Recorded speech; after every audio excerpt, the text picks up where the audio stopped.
മലയാളിക്ക് ഏറ്റവും പ്രിയങ്കരമായിട്ടുള്ളൊരു വിഭവമാണ് മത്തി പൊള്ളിച്ചത്, ചാള പൊള്ളിച്ചത്.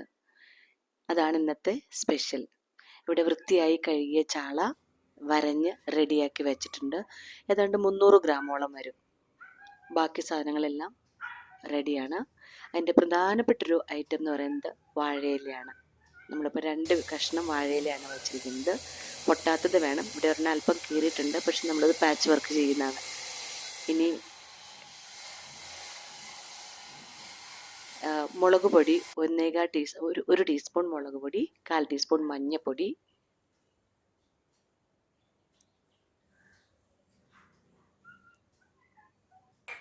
മൂന്ന് ടീസ്പൂൺ കാശ്മീരി ചില്ലി, കുരുമുളക് കുറച്ച് കൂടുതൽ വേണം, 2 ടീസ്പൂൺ എടുത്തിട്ടുണ്ട്.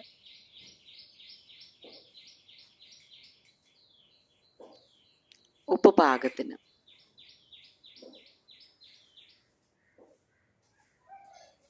ഇത് രണ്ട് ചെറിയ കഷ്ണം ചുവന്നുള്ളിയും ഒരു ചെറിയ കഷ്ണം വെളുത്തുള്ളിയും ഇഞ്ചിയും കൂടി ചതച്ചതാണ്, നന്നായിട്ട് ചതച്ചിട്ട്.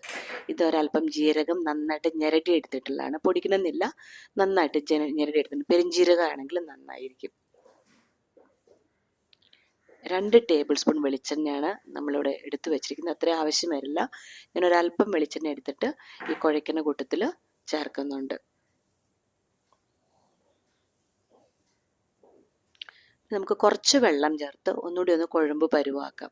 ആവശ്യത്തിന് വെള്ളം ചേർക്കാം, ഒരുപാട് വേണ്ട, കുഴഞ്ഞിരിക്കാൻ പാകത്തിന് വെള്ളം ചേർക്കാം. ഒരു 2-3 ടീസ്പൂൺ വെള്ളം മതിയാകും. വൃത്തിയായിട്ട് കുഴച്ച് വയ്ക്കുക. അപ്പോൾ കുഴച്ച് റെഡി ആയിട്ടുണ്ട്. അതൊരു 15-20 മിനിറ്റോളം നമുക്ക് മാറ്റി വയ്ക്കാം, മാരിനേറ്റ് ചെയ്ത് മാറ്റി വയ്ക്കാം. അതിനിടയ്ക്ക് ഈ വാഴയില ഒന്ന് പതുക്കെ വാട്ടിയെടുക്കാം. കാരണം വാട്ടിയെടുത്തില്ലെങ്കിൽ ഇത് പെട്ടെന്ന് പൊട്ടിയ എണ്ണ താഴേക്ക് പോകും. ഇനി ചൂടായ ചട്ടിയിൽ നമ്മൾ ഈ വഴറ്റിയെടുത്ത വാഴയില നന്നായിട്ട് ഇറക്കി വയ്ക്കുകയാണ്. പൊട്ടരുത്. പിന്നെ മാറ്റി വെച്ചിരുന്ന വെളിച്ചെണ്ണ കുറച്ചെടുത്തിട്ട് നമ്മളൊന്ന് ബ്രഷ് ചെയ്ത് കൊടുക്കുന്നുള്ളൂ. ഒരുപാട് വെളിച്ചെണ്ണയുടെ ആവശ്യമില്ല, ഒന്ന് ബ്രഷ് ചെയ്ത് കൊടുക്കുന്ന ആവശ്യമുള്ളൂ.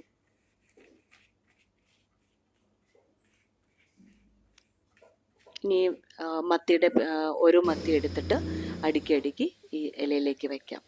എന്നിട്ട് സിമ്മിൽ, മസാല കുറവൊന്നുണ്ടെങ്കിൽ വേണമെങ്കിൽ കുറച്ചുകൂടി പുരട്ടി കൊടുക്കാം. കാരണം ഇതിൽ മസാല നന്നായിട്ട് ആവശ്യമുണ്ട്. പിന്നെ കുറച്ചുകൂടി വെളിച്ചെണ്ണ ഒന്ന് തൂവി കൊടുക്കുക. ഒരുപാട് വേണ്ട, കുറച്ച് മതി. ബ്രഷ് ഉപയോഗിച്ചാകുമ്പോൾ ഓവറാവില്ല. കാരണം ചട്ടിയുടെ ഉള്ളിലേക്ക് ഈ വെളിച്ചെണ്ണ ഇറങ്ങി ചെല്ലരുത്, അത് ഇലയിൽ തന്നെ നിൽക്കും. പിന്നെ കുറച്ച് കറിവേപ്പില മുഴുവനായി വയ്ക്കുക, അല്ലെങ്കിൽ അതിലായിട്ട് അടർത്തിയിട്ടാലും മതി. കുറച്ച് നേരം നമുക്ക് അടച്ചു വയ്ക്കാം. ആദ്യം സിമ്മിലിട്ടിട്ട് പിന്നെ കുറച്ച് മീഡിയം ഫ്ലെയിമിലേക്ക് കൊടുക്കാം.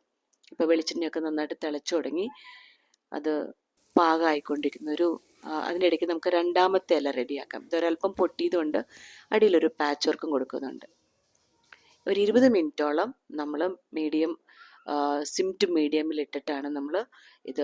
ആദ്യത്തെ ഭാഗം റെഡിയായിട്ടുണ്ട്, ആദ്യത്തെ വശം റെഡിയായിട്ടുണ്ട്, അടിഭാഗം റെഡിയായിട്ടുണ്ട്. ഇല കരിയുന്നതാണ് അതിൻ്റെ കണക്ക്. ഇനി നമുക്ക് അത് ഈ മുകളിലത്തെ ഭാഗം മറിച്ച് ഇടാനുണ്ട്, അതും വീണ്ടും കുക്ക് ചെയ്യാനുണ്ട്. അപ്പം നമ്മൾ എളുപ്പത്തിന് അതേപോലെ തന്നെ ഈ മത്തിയുടെ പീസുകളൊന്നും വേർപെട്ട് പോവാതെ കിട്ടാൻ വേണ്ടിയിട്ട് ഒരു പാത്രം വെച്ചിട്ട് നേരെ മറിക്കുകയാണ്. കണ്ടു, ഇപ്പോൾ അടിയിലത്തെ ഇല നന്നായിട്ട് കരിഞ്ഞിട്ടുണ്ട്. അതാണ് അടിയിലത്തെ പരുവം. അരപ്പൊക്കെ നന്നായിട്ട് ബ്രൗൺ നിറമായിട്ടുണ്ട്. ഇതാണ് കറക്റ്റ് പാകം. ഇനി വീണ്ടും സിം ടു മീഡിയമിലിട്ടിട്ട് നമ്മൾ ഇതിൻ്റെ മുകളിലേക്കായിരുന്ന ഭാഗം വച്ചു കൊടുക്കുകയാണ്. ഇനി ആ ഭാഗമാണ് മുരിക്കേണ്ടത്. അതിന് അത്രയും നേരം വേണ്ടി വരില്ല, മാക്സിമം ഒരു 10 മിനിറ്റ് ഒക്കെ മതിയാവും. കാരണം ഓൾറെഡി അത് വെന്തിരിക്കുന്നതാണ്. പിന്നെ കുറച്ച് കറിവേപ്പില അടർത്തിയാണ് ഇടുന്നത് ഞാൻ ഇപ്രാവശ്യം. ഒരല്പം വെളിച്ചെണ്ണ വേണമെങ്കിൽ ബ്രഷ് ചെയ്ത് കൊടുക്കാം.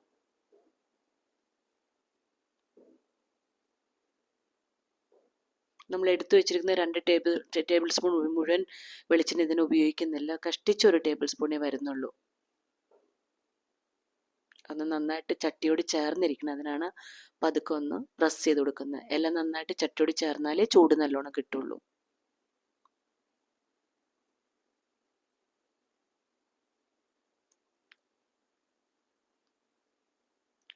ഒരു